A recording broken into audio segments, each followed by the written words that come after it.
Record.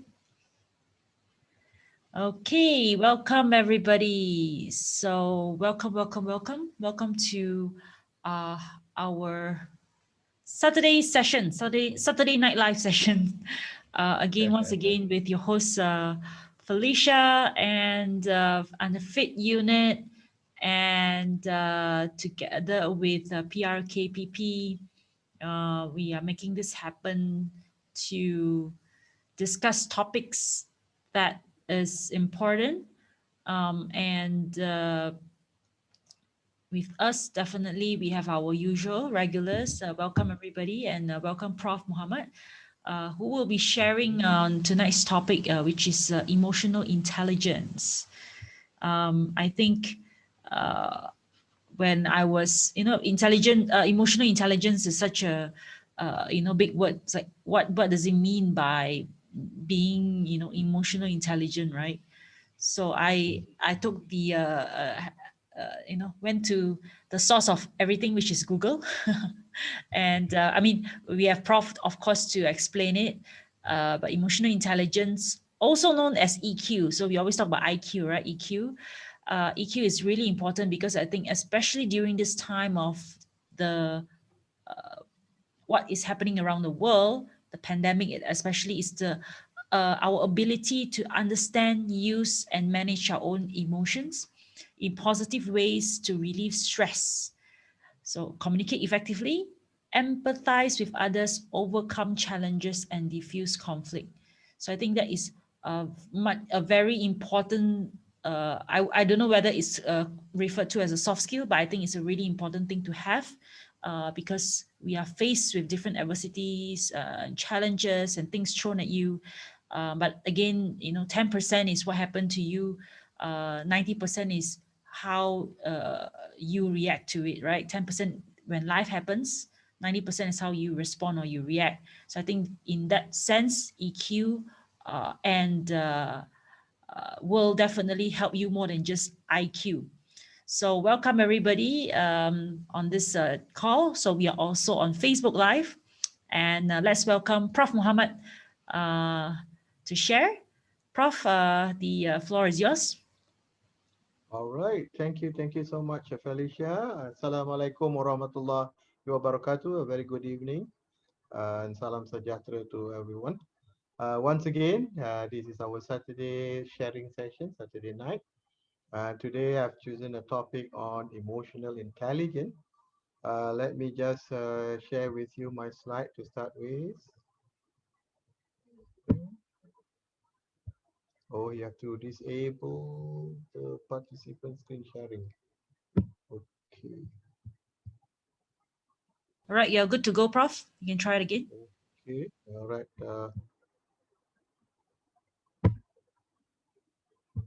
Okay, so this will be my slide. Just say, okay, can you see the slide? Yes. Okay, now most important is before we go into the emotional intelligence itself, we need to know now this is a 21st century skills, and you know about the so-called industrial revolution skills that needed to be in IR4. So currently we are talking about the needs of the soft skill more and not only the hard skill. So all this while, previously we are just having or being trained with our hard skill that makes us eligible to be in any particular job. But nowadays people are looking at more of the soft skill, which make you more desirable as the so-called workforce in any organization. So as it is a person who are high achiever, who have a smart thinker, problem solver, rather creative, flexible, have a very good, very good interpersonal skill, communication skill, teamwork, and also intelligent in all the aspects and things of that nature. So now the soft skill is very important for us to develop. In fact, actually in every university or any high education provider, that is where we build our students before they graduated. Not only now the knowledge, the cognitive domain, and also the hard skill domain, but also the soft skill, which include the attitude and the affective nature. As you know, these are the areas of the soft skill. It involves personal, social, and the content reliant or the methodological. So you can see that these are all the skills that is needed that need to be enhanced, need to be improved in all our students from the very young. I believe even in the secondary school or even in the primary school, the middle school, and subsequently the secondary school and high secondary school, and then they go into the foundation, pre-university kind of a years, and subsequently in the degrees, and then they go into postgraduate and things of that sort. So these skills are very necessary. These skills are very needed. Most important right now in personal skills, we want them to be able to be resilient, tolerate to stress, and they are very aware. That means they are always all the time aware about themselves and the surrounding that they are in. And they have what we call the work-life balance, and they are very adaptable. Those are those important skills that each and every of the student needs to know and need to have. And subsequently, they can communicate very well with people around them, right? They can do work together in a team, and they can show their leadership skill and negotiation skill. That is for the social part. And also they are able to be very creative, innovative, and can have what we call a very precise decision making, analysis skills, management skill. So these are very important skill, and within the so-called 13 years of our actually study life in the primary school plus our 4 or 5 years in the university days. So these are supposed to be developed. As you know, actually, intelligence in all of us, we have nine multiple intelligence, and that nine multiple intelligence has been, if we were to know, we have been properly developed in the I or the intellectual intelligence, which is consists of three intelligences within that intellectual intelligence, which includes number one is verbal linguistic intelligence, number two is math logic intelligence, and number three is visual spatial intelligence. And these three intelligences has been actually properly developed since our young age until we reach into our university days before we start working. But unfortunately, the emotional intelligence is not properly developed, is not well developed among all the so-called students that we had. That is why they may have trouble when they go into working life or even in their relationships and whatnot. So emotional intelligence is another intelligence that is important. And in this intelligence, there's two component of intelligence. That is the intrapersonal intelligence and the interpersonal intelligence. The other name for that is called self-smart and people smart. The three intellectual intelligence is actually the other name could be is called one is verbal smart or able to talk using language, and the other one is math smartness, and the other one is visual spatial smartness. So now we have person and we have people around us that we need to be smart within ourselves and smart with the people around us. And this today we are doing this topic on emotional intelligence, looking into these aspects. And then subsequently, we have other intelligence. One is a PQ. Just now we have IQ or II. And then we have EI, the quotient, when we measure the value, it becomes EQ. And then after that, we have the PQ, which is the physical intelligence. This is where the intelligence, the proper name will be body kinesthetic intelligence, where you know how to look after your body well. This is where Coach Francis and Coach Felicia's domain on how we can keep our body fit and well in every days of our life. And subsequent after the PQ, we have the SQ, the spiritual intelligence. So that will be with regard to our existential intelligence in this world, why we are here, for what reason, what we can do, and what we should be doing. So that is SQ or the existential intelligence. And then we have another intelligences that we need to develop together with all these other intelligence I just mentioned. The other one is nature intelligence, where we are nature smart. We don't destroy our nature. Unfortunately, nowadays, the world is actually going into, how should I say, retaliation to our behavior that we have done to them. to the nature that is going on, whereby we see the climate change, we see all kind of disasters and calamities that is happening. And subsequently, we have another intelligence, we call it the right brain intelligence. The right brain intelligence talks about creativity, talks about musical talents, talk about performance arts and things of that nature. Yeah. So these are the many intelligence that all of us need to know, and all of us need to actually build this intelligence, whether we like it or not. We all have to be knowledgeable about it, and we all actually have to build up the potential that we have with all this intelligence in us. And Daniel Goleman talked about EQ is much more important than IQ and the hard skill or the technical skill. But all the intelligence are equally important. So we need to develop this intelligence significantly. And when do you think you apply EI? These are the situations where EI is needed or emotional intelligence is needed. When you are giving or receiving any feedback, you must be emotionally intelligent so that you know your own emotion and about the person who give you the feedback or give you the criticism or constructive feedback or critical feedback, how their emotion is, and then how you match your emotion with their emotion so that at the end of the day, you come out win-win in situation.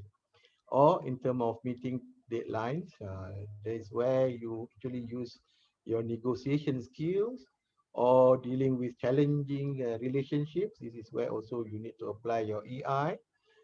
When you have problems with resources or not having enough resources that you can survive in the situation, so now you use your EI how to then adapt and how to then actually manipulate the situation, or dealing with any changes or dealing with any setbacks or failures. So this is where EI is very important.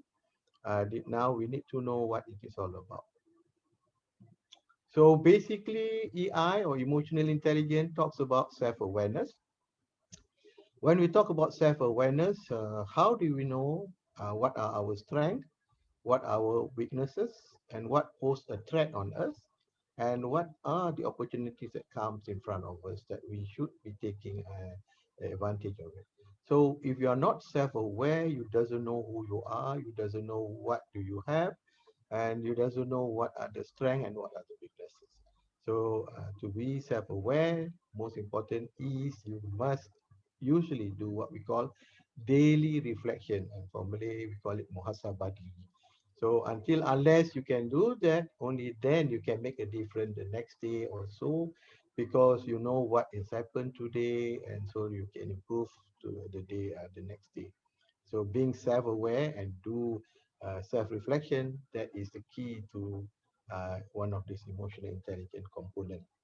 And subsequently, you also need to have your own internal elements of able to empathize with other people, able to show compassion, and able to build up your self-motivation, and able to actually self-regulate. And that will be components of your emotional intelligence. And on top of that, able to actually be in a social environment with people around you. So you must also develop your social skills. So basically, this is the definition.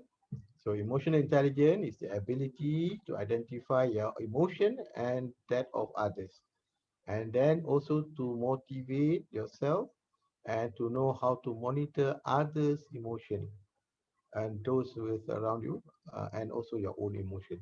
So that is basically the component of emotional intelligence. So basically is understanding emotion, perceiving emotion, managing emotion, and using your emotion accordingly to the situation, and at the end of the day it will be giving you a positive outcome. So basically, when we say a person who is emotionally literate, right?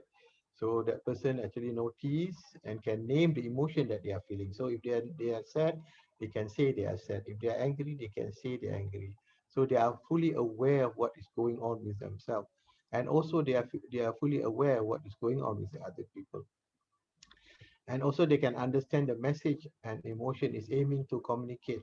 So basically, if somebody cause you a situation, then maybe the effect of that situation will make you feel miserable, angry, and frustration and things of that nature. So you must know how this emotion come about. right? And then you must also know how to select the emotion that you're experiencing and choose what to communicate. So until unless you realize the emotion is, example, if you're angry, so you have a tendency to reciprocate, fight back when you're angry and things of that nature. When you feel that you have been offended by someone, you have a tendency to use the after being offended, you use a defensive method. So you must realize that might not bring any good outcome if every offense you go by defense, and also you go possibly using the other form of offensive nature. You must accept your emotion as a normal part of it and be at ease with it. You can talk about it and you can work with them, and you can start actually putting it forward so that people can understand you and you can understand yourself. So that is what we call an emotionally literate person. So knowing his emotion and knowing how the emotion come about when he meet up with people around him. So these are the comparisons between low emotional intelligence as compared to high emotional intelligence. Oh, basically, the high emotional intelligence are very assertive in nature. They actually have what we call very ambitious, very strong will. They are actually very driven, very decisive, right? And on top of that, they're also warm, sociable, charming, persuasive in nature. They are very stable, and people also can predict how they would respond. They are very good listener. They are very consistent in the way they respond to things. So as compared to the low emotional intelligence, as you can see in the slide, the opposite of all what is mentioned in the high emotional intelligence is there noted in the slide. Right? They are also very detailed, careful, meticulous, very systematic, and neat in nature. So these are the features of high emotional intelligence. So I think we need to see whether we can tick all these characteristics, whether we have it or not. If we don't have it or we have the low emotional intelligence kind of traits, I think we better take note about it so that we can deal with it and improve ourselves. So this is what emotional intelligence is all about. It's about on these so-called the quadrants, what you see and what you do kind of a thing. That is called personal competence. And under personal competence, what you see is your self-awareness, and what you do is how you manage yourself, self-management. Then under social competence, what you see is about the social awareness, and what you do is about how then you manage your relationship with people around you. So here is another way of looking at it in terms of regulation and recognition. If for self, then you recognize. So that's called under the self-awareness. You are emotionally self-aware, you accurately self-assess yourself, and you have self-confidence, right? And then on the social aspect, you are empathy, you are actually knowing the organization itself, and you are basically service-oriented. In terms of regulating yourself, the self-management, so you know how to control, you know how to be adaptable, you know how to actually show your optimism. That is how you manage yourself. But in terms of managing people around you with a relationship, you know how to influence them, you know how to develop others in terms of, how if they have trouble with their own emotional intelligence, actually you can give them a good guidance on how this could happen in an organization or even actually among friends. So you actually can help them out. You are very inspirational. You are the person who is an inspirer, a good leader, a conflict manager, and a collaborator, and you are also a change catalyst. So it's very important. That's why emotional intelligence is very important for all of us, because once we start our so-called interaction with people around us, we should be using a proper emotional intelligence as tools or skills or traits. So sign of high emotional intelligence, number one is that you think about feeling. You're basically self and social aware, and the ability to record the emotions and their impact in both you and the others.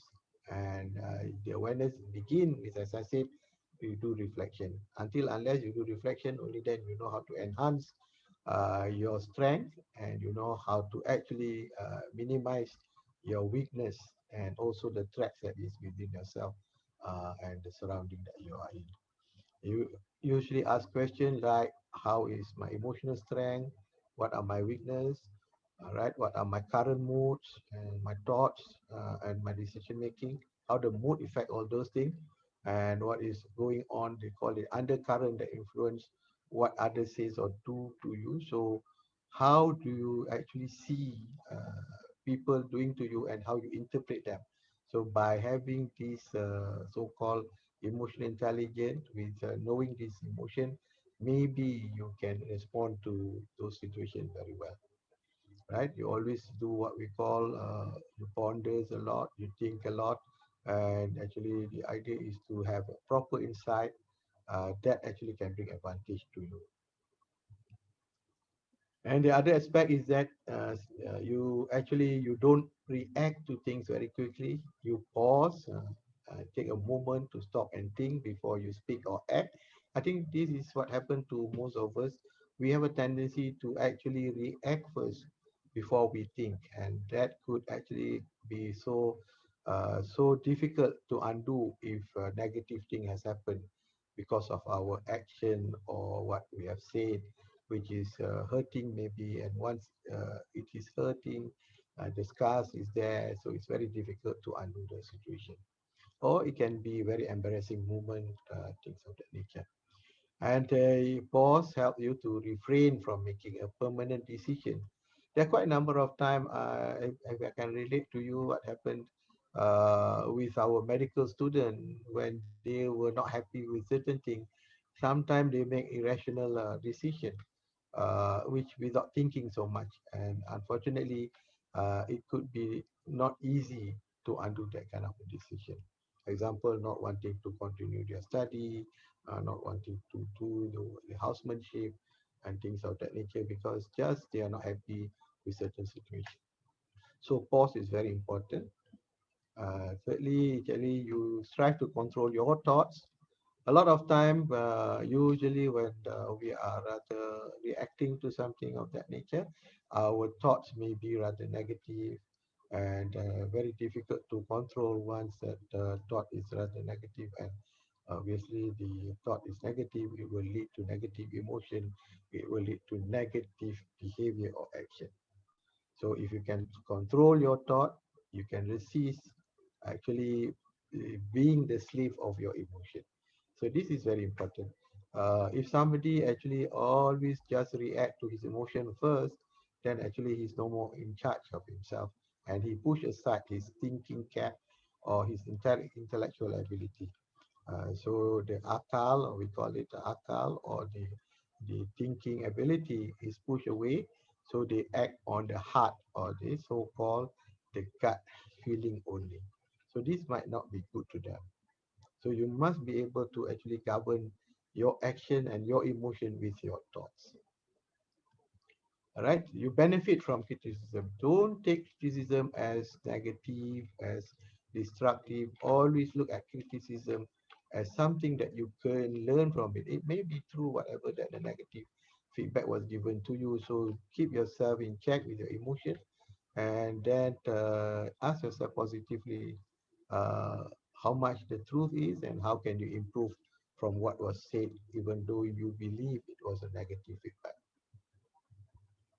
right? And show your authenticity, saying what you mean, meaning what you say, sticking to values and principles. So in this case, you are actually a person with principles, a person who knows who you are.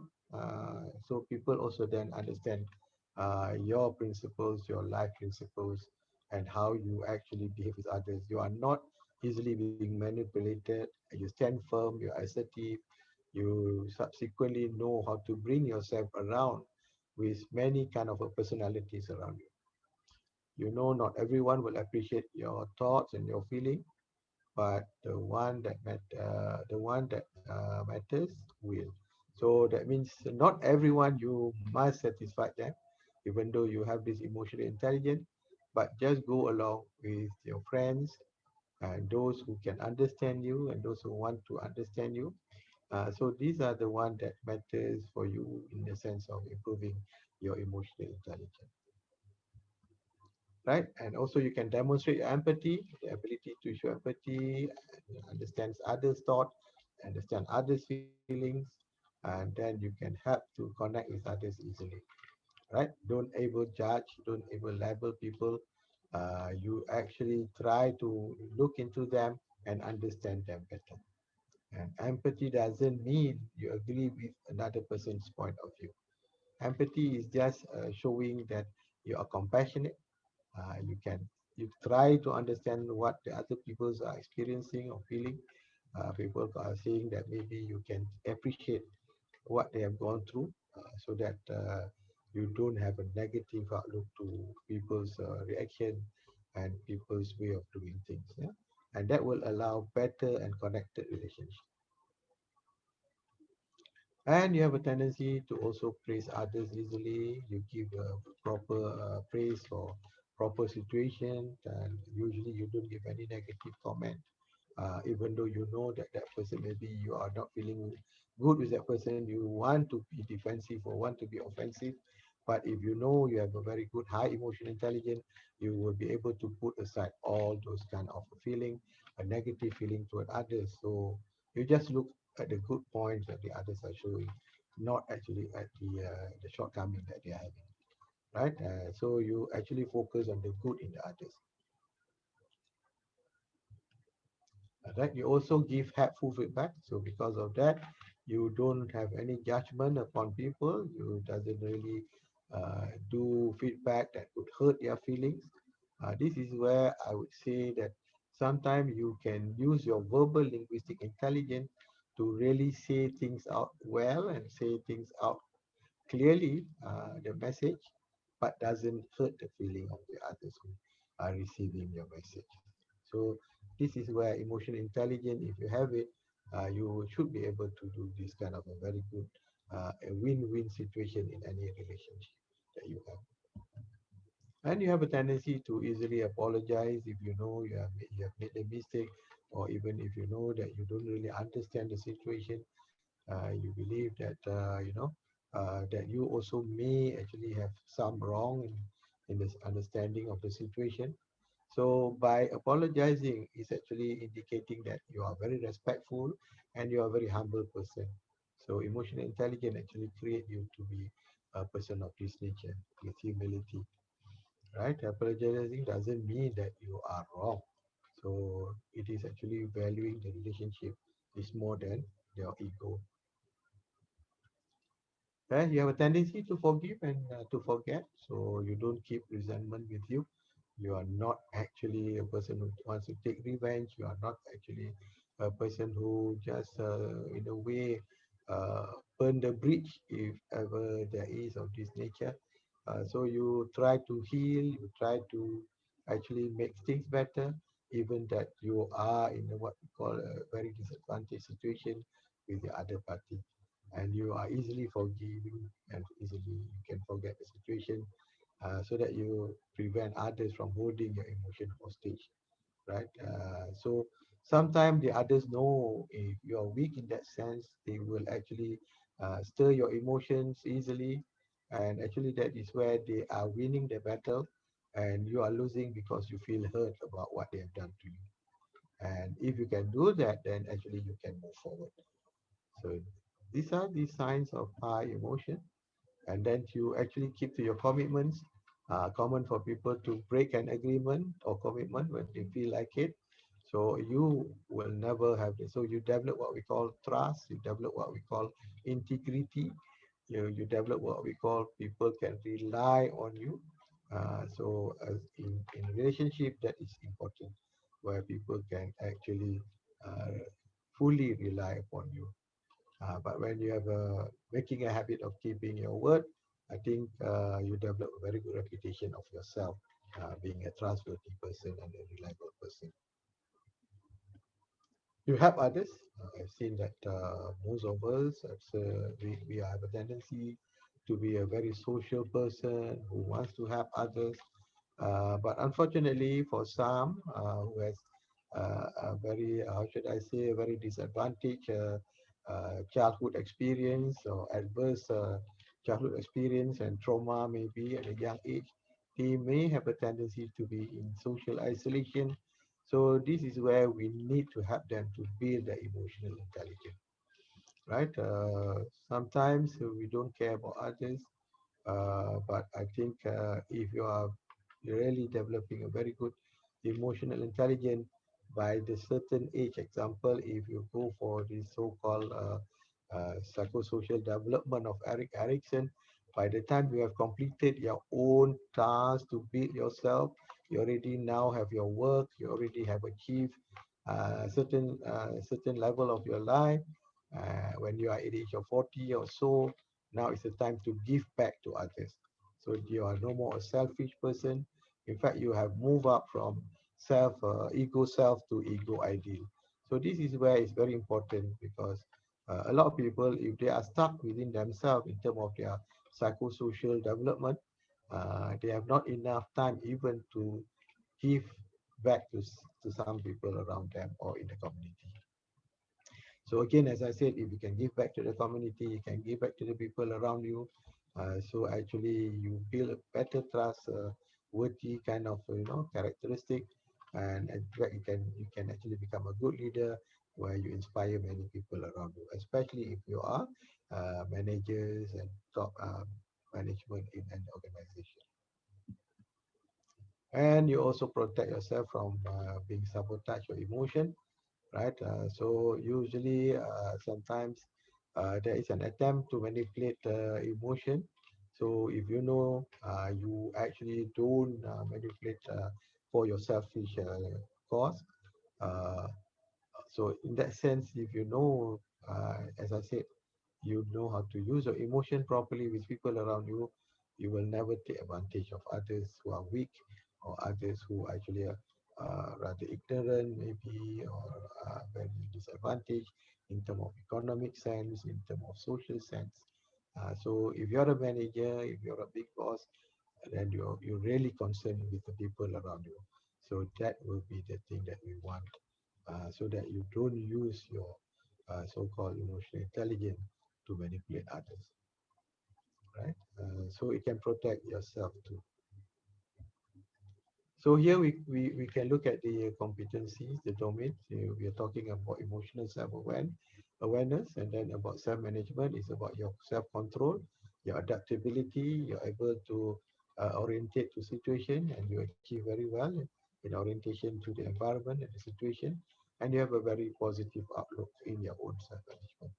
In terms of your social, you have empathy, you have organizational awareness when you are in groups, and in terms of relationship management, you can influence people, you become a good coach, a good mentor, you have become a good conflict resolution managers.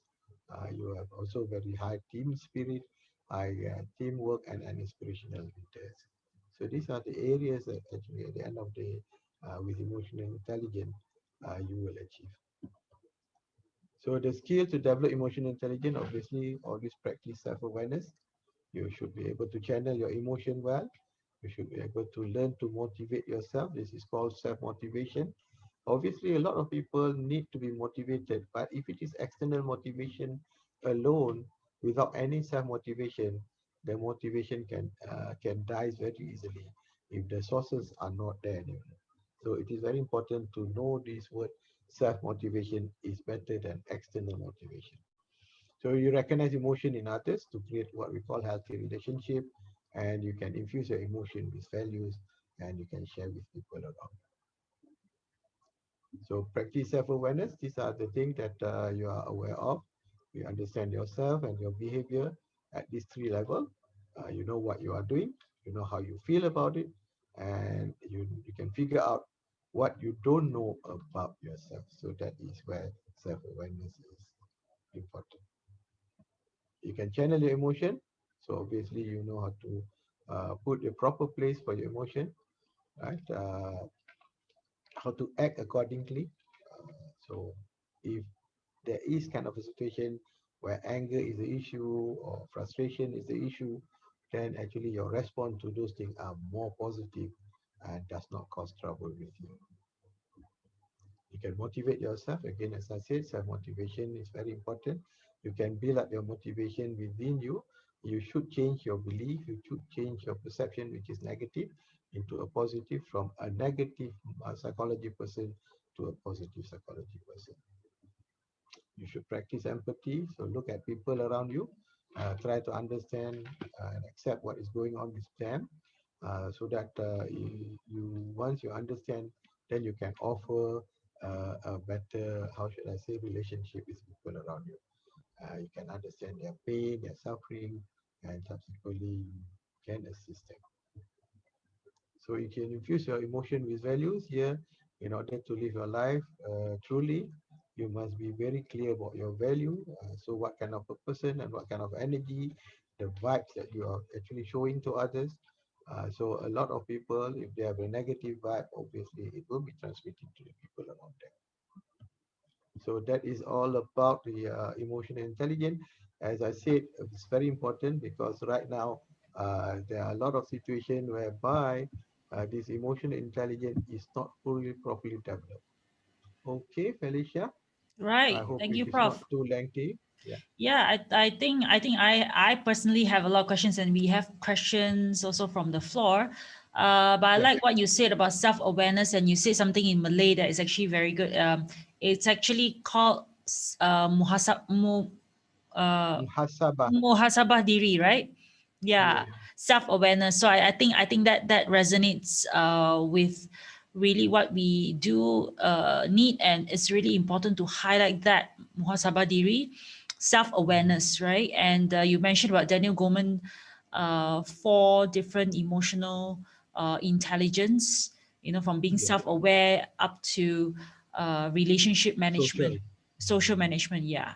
So I think that is also very interesting to take note also before we go into the questions, that Mhm. IQ was the first IQ test by this psychologist, this French psychologist, Alfred Binet. It was actually made in about 1904, 1905, the year, right? And Yeah, surprisingly, it's only made known that EQ is equally important, but only 80 years after that, plus about oh 10 yeah. years, where 1995, Daniel Goleman came out with the importance of EQ. And if you Mhm. just take 1985 till now, it's only 36 years ago that we are really putting that importance of EQ, emotional intelligence or emotional quotient, right? So I think that is very fascinating, because we put so much, our education puts so much of focus on being intelligent, being smart, and we Mhm. forget the one of the most important things, which is EQ. I hope we are not too late for the next generation. I hope this Yeah, generation also get to be aware and start to learn and start to appreciate, start to work on themselves in terms of increasing their EQ. So yeah, so I think that I just want to point out, that for the benefit of our audience, sometimes yeah. we talk about it, but we don't know how much. Why is it something? Is it trending? No, it's actually been a while, but it's only just 36 years ago where it's actually made Mm. known as the importance, right? So there is a question from the floor. Yeah, Jess is asking, Prof, how do we work with those with low emotional intelligence? How does one work Okay. with one who has a lower emotional Mm. intelligence? Yeah. Okay, so thank you, Jess, for the question. So what is important is first and foremost, establish a trusting relationship. All right, if we actually once we have want to develop a relationship, if we put ourselves in a position where we say they are lower than us, they are not to be reckoned as much because they don't have all those things that possibly we thought they should have and we have it. Actually, that will make it the gap is much wider. So I think we need to know how to develop a good relationship. Because if you're highly intelligent, emotionally intelligent, then it won't be a problem for you actually to build your relationship with anyone. Hmm. Then from there on, actually nobody likes to have a negative feedback. So Right. from there on, actually you should be able to move around with this particular person to make first his awareness of what is going on. But then trying to encourage him that if he wants to know, then you can share with him. So first and foremost, always remember this: don't impose on people, but develop a relationship where people want to get it from you. I think that will be a very successful endeavor in terms of relationship. Mm, True enough, it won't be easy because this group of people, they have developed to become like that for years. right. To undo something that has developed for many years, it's not, there's no such thing as quick fix. Mm-hmm. So you must be slow and steady. See, unfortunately, I can tell you, we are traditionalists. We are, the so-called generation, the baby boomers generation, and then subsequently after the traditionalist generation, then the baby boomers, and then subsequently the X, the Y, the Z, the Alpha, and whatnot. All of us have never really been subjected to understanding and developing our emotional intelligence. Mm, That's why we are seeing at our age, a lot of us too having trouble relating with people, mm-hmm. having trouble controlling our emotion. So I think for Jess, most important is how to get that particular person to wanting to be with you, Yep. uh, looking at you with high regard and asking for help with you. Right. So as I always tell you all, the first thing that the person must have is actually he must realize he has some kind of a problem. Mm-hmm. And then after realizing, he must accept that is a problem for him to improve. And after accepting, he must have the third part of it, he wants to improve. So you can actually be the fourth part of it, whereby he trusted you that you can help him to improve. Mm. So if you can reach to that stage, it will be a successful endeavor between the two of you. Yeah, I think you mentioned one of your last sharing slides on your slides that you mentioned practice Mm, empathy, right? So I mean the fact that if mm, somebody is asking how do we work with somebody with low EQ or EI, it means mm. that we do want to build a relationship. We do want to help that person. You know, sometimes Yes, it could be the person that we're working with, or even our own loved ones, our family members, right? So true. it's really important to practice. Judgment free, so Mm. that we can build that trust, back to communication and also relationship. Yeah, and if we obviously, if we increase our emotional intelligence, we will be able to be a little bit more understanding to help out the other person. Okay. Yeah. With our own emotional intelligence, I think we can handle any situation. Nice. It Okay. is all depend on us. Mm. If we are still weak, it's very difficult to help people out. Yeah. That means we must be fully aware how high is our emotional intelligence. Mm. With that, only then we can offer some assistance to others. So Okay. I think why we are having this kind of session is actually all of us need to have the knowledge. All of us subsequently need to have the skill. This is where the platform is. We keep reminding each other. We keep actually possibly share with each other how we gone through things and how we came out of it, possibly good, possibly well in that nature. Yeah, I think, yeah. All right, cool. That's great. Thank you, Prof. Yeah, our Facebook audience is very active today. So, Ivan here is asking, hello, Prof. All these while, Uh, local education system are putting priorities on developing IQ, not EQ. With the rapid changes and competition in our education nowadays, EQ is something that is being pushed away. So, how can parents teach their mm, kids on how to improve their EQ or EI, being that the mm. parents themselves came from the same education system? So how, if you're not, Yes. if you're not, yeah, like I can understand, Ivan. So if you're already, you come from that generation of where IQ is so important, and Mm, you don't have the EQ yeah. capacity, how do you bring on to the next generation? How do you help? Yeah, I think that's a great question. Okay. First and foremost, I think learning emotional intelligence should never stop.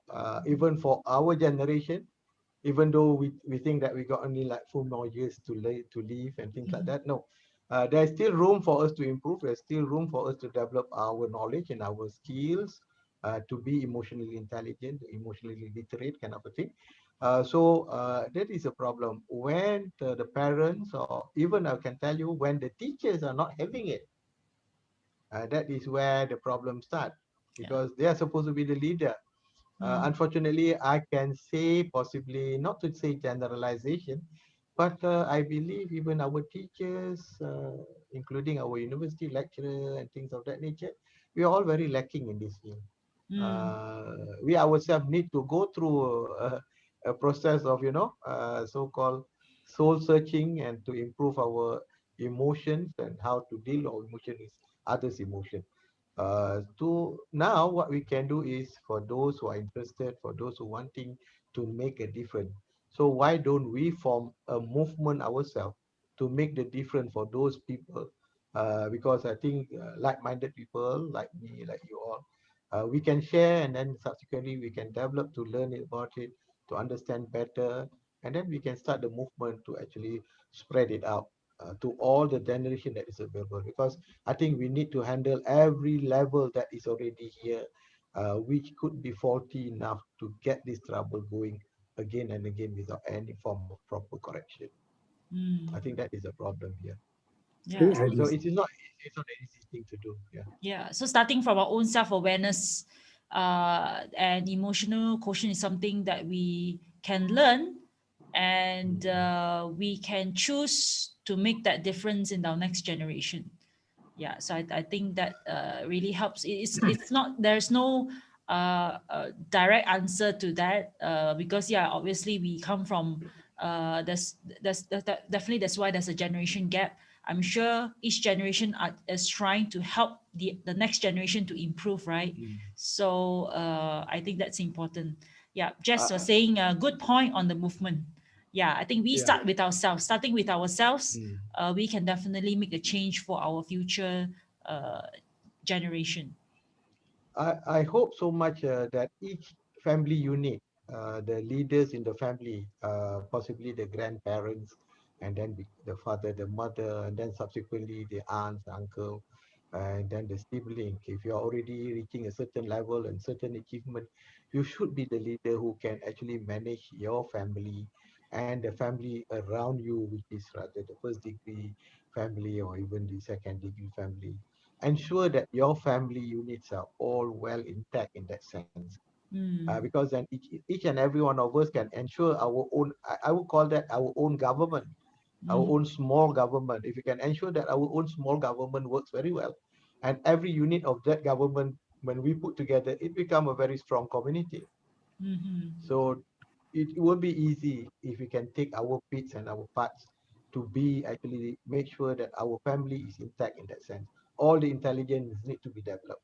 There are nine multiple intelligence, so we could not anymore forget about it and just focus on the first three the intellectual intelligence, and forgot about destroying our nature, destroying our soul, not mm. destroying our body, those kind of a thing. I think we need to take it now. Right, right. Yep. I think you've brought up a very good point there, Prof. Saying that every in our own little government, in our own little family unit, everybody's responsible for everybody, especially the elders, right? Yeah, the Yeah. grandparents, the parents, and it's not just nature; it's nurturing. It's the part where we can make a difference, Mm. and passing on to different the next generation to develop better EQ in that sense, or Yeah. emotional intelligence. Yeah. All right. Okay. So, Coach Francis, did you want to say something? Yeah, congratulations, Prof, for your suggestion on the movement. Actually, I think this will make, it will be a platform, a more acceptable platform for people to join rather than a psychological platform. Because people have some anxiety, they won't come to you. So this is one of Mm-hmm. the way to soften of counseling.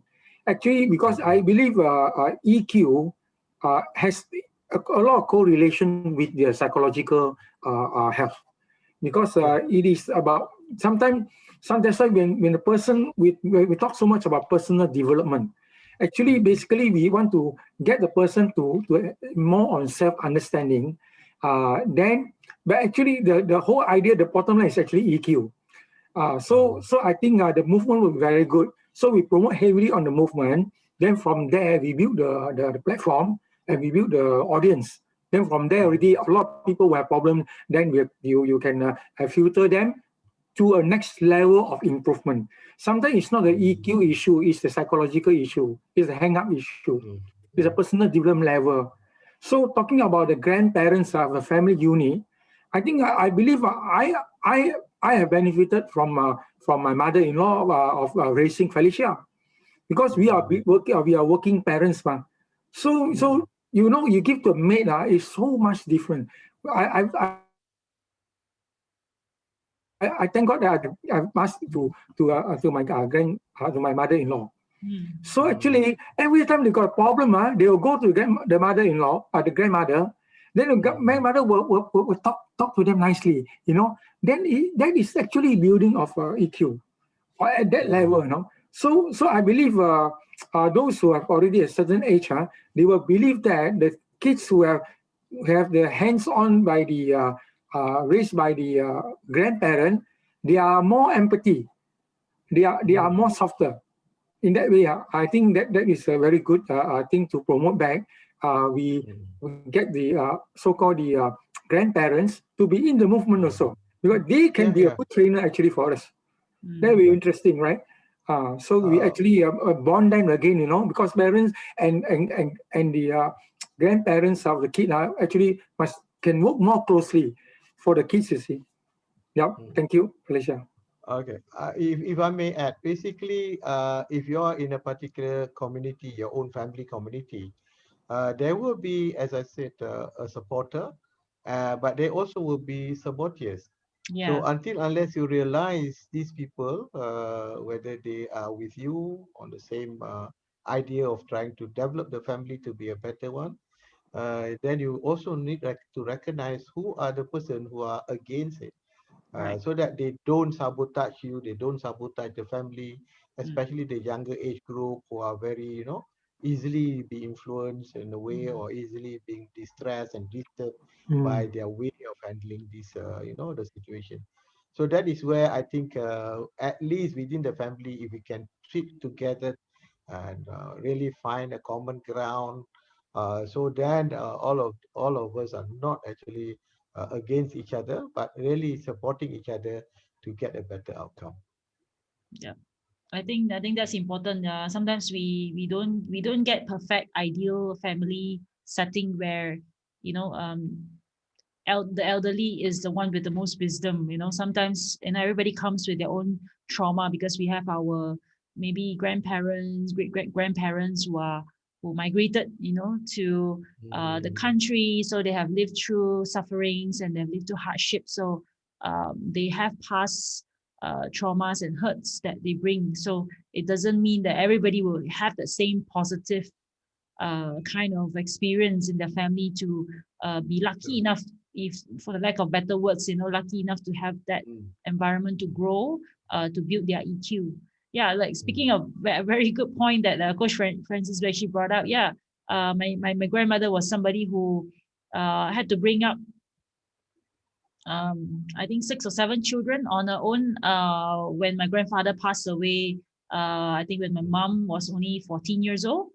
Yeah, so definitely, she went through a lot of hardship, but because she's also blessed with good children, daughters and sons, and yeah, she was able to give that wisdom and for her grandchildren while she was still around. So I think a lot of us, the grandchildren, receive a lot of healing from her, because I think sometimes, parents definitely have the best intention for their kids, but sometimes due to busy at work, or I'm also generalizing, like nowadays even more so, maybe more relevant people can relate to it. That parents are, both parents have to be busy hustling and working. So communication now, even more so with technology, we definitely need this kind of wisdom, and it comes from, these are money cannot buy, right? You cannot hire somebody to teach your kids, that will be IQ. But if you are lucky enough to have certain people in your life that will be there to have empathy and also give you guidance. I mean, I'm sure because you're also a grandfather, right, Prof?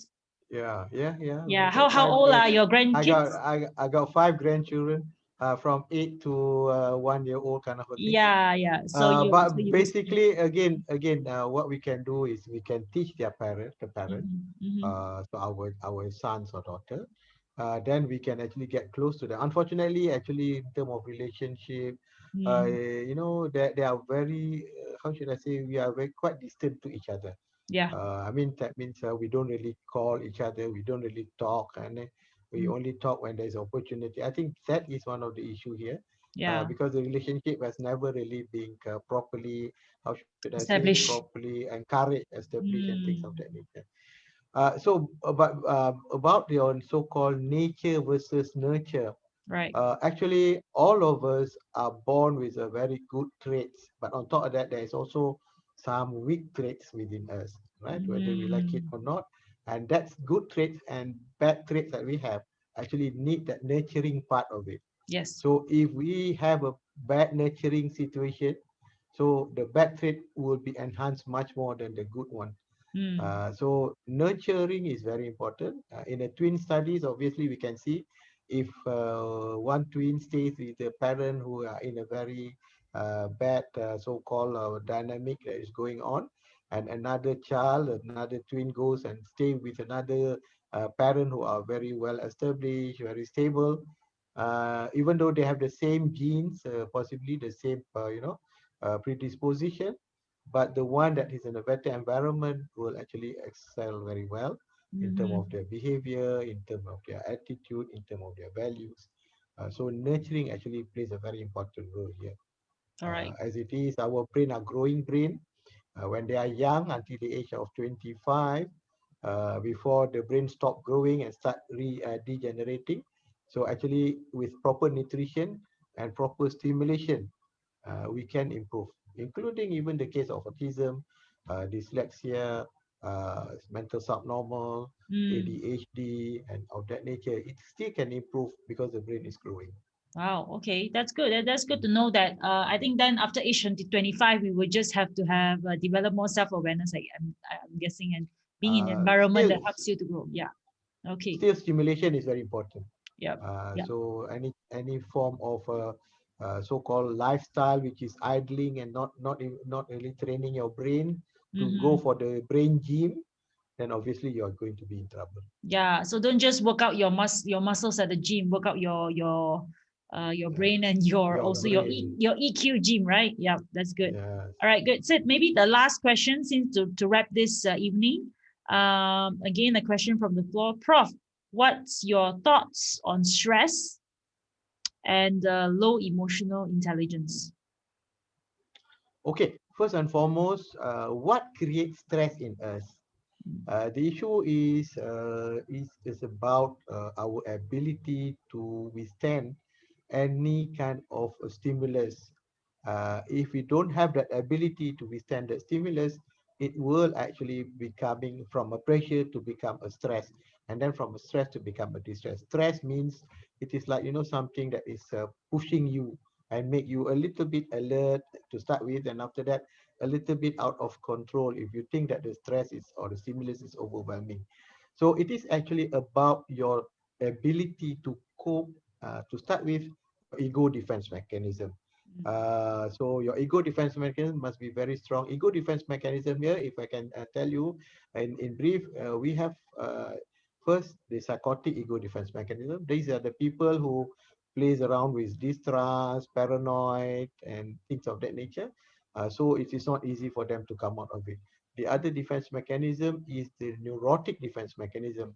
These are the one who are the worrier type, who constantly think that nothing is going to be good for them. So from worrying, they become depressed. So the neurotic. There's another group who using immature defense mechanism. And one of the immature defense mechanism is that when anything happens to you, you have a tendency to actually regress back to your younger days, intellectual ability. So that is one of the worst thing to do is when somebody being actually having trouble, they regress to become child. And that's why they react like a child. So Mm, this is where, the regression is very bad. But all of us need to develop mature defense mechanism. So in terms of subconscious ego defense mechanism, we need to know what are our defenses. Secondly, we need to know our coping style or coping skills. These are the conscious way of doing things. Clearly, we know if this is a situation, we have a lot of tools, then we can use the tools. I usually give an example of a stress as simple as this. If I have got 1,000 ringgit in my pocket, if anything that needs or demand that money from me, as long it is not beyond 1,000, I am still feeling at ease with myself. Right. But if the demand is asking more than 1,000 ringgit and I don't have it, and that's when stress come in. Because now I realize I'm losing control of the situation Right. because I don't have that tools to overcome the problem. So that's where from now on, actually, if all of us can learn how to develop our tools to actually defend ourselves, our tool actually to overcome and actually to deal with the problem, the coping style. And then at the end of the day, our attitudes towards things, our perception towards things, our belief towards things, our values, and our cultural, our family norms, all those things need to be taken into consideration until unless you understood that situation, then actually things might not be stressful at all for you. Yeah. I think it's like building, like if you mentioned building that 1,000 ringgit emergency fund, right? So it's Mhm. just increasing in emotional intelligence sense. It's just building the capacity to a bit more and more and more. So constantly More building so resilient. that, yeah, so that we can emotional deposit in that sense, right? So Yeah, meaning when we need it, we can use it to help us to cope in a positive way rather than yeah. regress, like what you mentioned just now. Uh, You don't feel bad if you got those tools yeah, because you know right. you can use all those tools. You know Example, you like can if handle you it. come, you Mm, can handle it. That's the thing. I think. Stress come about when it is become overwhelmed and Mm, you believe that you are now losing control. right. That's how then it become distress. Yep. And stress is never really a bad or a good. It's a very neutral thing. So we need stresses. We need stress in our lives. It's Mm. just when we are overwhelmed and we are losing, we feel that we are losing control over it. Yeah, that's where it becomes a distress and we react or respond to it negatively in that sense. Yeah. So okay. Stress is actually always positive. Yeah, that's right. It's a positive thing. So I think it's again, it's like building that mindset, that perspective, and it's so important. Okay, since it's a very hot topic, right? Okay, let's go for this last session. I mean, last question. Hi, Prof. Mhm. With some of the society nowadays being egoistic and love to blame to others when things gone south, what can be Mhm. done to get them to join the movement? To start Oh, review their emotional intelligence, okay. accepting that they need help or improve. Okay, as I said, Yeah. this group of people, if they're already reaching a stage, as I say, a personality is well developed, well ingrained, and unfortunately, personality is a bad one. It is not easy to undo. The only thing is how much then you can convince them that Mm-hmm. possibly they need some help and they need to change what they have been doing or experiencing in their life. Because they know whatever they have been doing actually doesn't bring any good, productive kind of an effect. They know that their relationship may be not as good as other people that they would love to be. People were actually, ostracizing them or putting them away. If they feel that is not good, then they must come to realization that they need to do something about it. Mm, So, as I said, there's no way you can impose on them. You yeah. cannot tell them what is right, what is wrong. But Mm, most important, do they realize that is right or that is wrong to them? mm. So how to make them realize? As I said, the only thing that you can make them realize is To build a once they relationship start with love, them. Mm, yeah, once they like you and yeah. once they fall in love with you. I think if they fall in love with you, you can always hold their so-called, you can always hold them and take them anywhere everywhere you want them to go because they already love you, and love is a situation whereby Yeah. the submission is total. Yeah. Yeah. Love. Yeah. That's why they say make love, not war, right? Yeah. So love can really help to change a lot of things. And when we Mm. are, when we put less judgment, when we lower our defense mechanism towards them, and when we empathize them a little bit more, I think we mean well for people with we are really thinking when if we mention somebody with a low EQ, and probably we have a few people that we can think about, and these are the people that we probably care about. If not, then they wouldn't be affecting you, right? So yeah, I think the key is to really again build communication and trust and relationship. So yeah, love and peace, yes. Right. So I think I think this is a really good topic. Yeah, perhaps we can zoom in a little bit more, maybe into a subtopic. How do we work on our emotional intelligence? Maybe. Yeah. Thank you everybody for joining us on Facebook Live and on Zoom. Fantastic. Really appreciate it. And we have Nurin, we have Wan Yong, we have Atira, Coach Francis, Prof, and myself. And once again, this is made possible by the collaboration of Fit Unit and PRKPP. So where we aim to actually educate people, individuals, to be more well informed. Especially during this pandemic, we are all keeping each other company, as well as learning something new, or actually maybe we already know it, but it's about creating self-awareness, having the self-awareness, building our emotional intelligence, mental health, physical health. So we have all these different topics that we cover every Saturday, and we hope that you benefit from it, and do share this session out. We'll have this on YouTube as well. And yes, thank you so much for joining us, and we wish everybody a happy weekend. Stay safe, and all the best. All right. So see you. Good night, everybody. Good night. Bye. Good night. Good Stay safe. night. Thank you. Thank you. Thank you, Prof. Thank you. Thank you, Thank you, everyone. Prof. Bye. Thank Thank you, you. Good everybody. night. All right. Good night. Good night. Good night.